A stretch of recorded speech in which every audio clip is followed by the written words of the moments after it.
इथे आपल्याला आधुनिक जीवनशैली आणि नैसर्गिक जीवनशैली यातील एक खूप मोठा आणि स्पष्ट फरक दिसून येतो.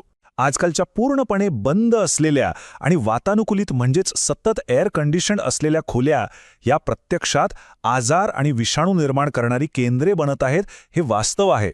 तिथे आपली नैसर्गिक रोगप्रतिकारक शक्ती हळूहळू कमकुवत होते.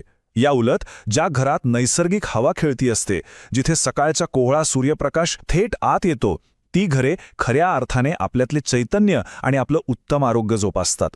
या संदर्भात एक अत्यंत कटू पण 100% सत्य विधान साहित्यात आहे. ते म्हणतात, जिथे सूर्यप्रकाश पोचत नाही तिथे आजार कायमचा तळ ठोकतात. अगदी खरंय हे.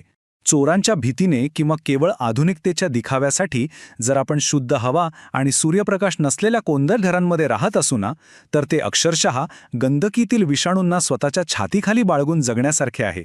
खरं सांगायचं तर यापेक्षा त्या मोकळ्या आकाशाखाली राहणाऱ्या भटक्या लोहारांचं जीवन अनेक पटीने अधिक निरोगी आणि उत्तम असते.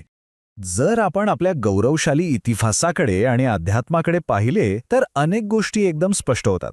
हनुमान आणि भीम यांसारख्या महान पौराणिक व्यक्तींनी या वाऱ्यातूनच प्रचंड शक्ती मिळवली होती. आपले थोर ऋषीमुनी हिमालयाच्या मोकळ्या आणि अतिशय शुद्ध वातावरणातच प्राणायामाचा सराव करायचे. पण आज आपण काय करतोय? आज या बंदिस्त घरांमध्ये आपण स्वतःहून हानिकारक सूक्ष्म जंतूंना अडकवून ठेवतोय. पहिले सुख म्हणजे निरोगी शरीर हे परमसत्य आपण अजिबात विसरून चालणार नाही.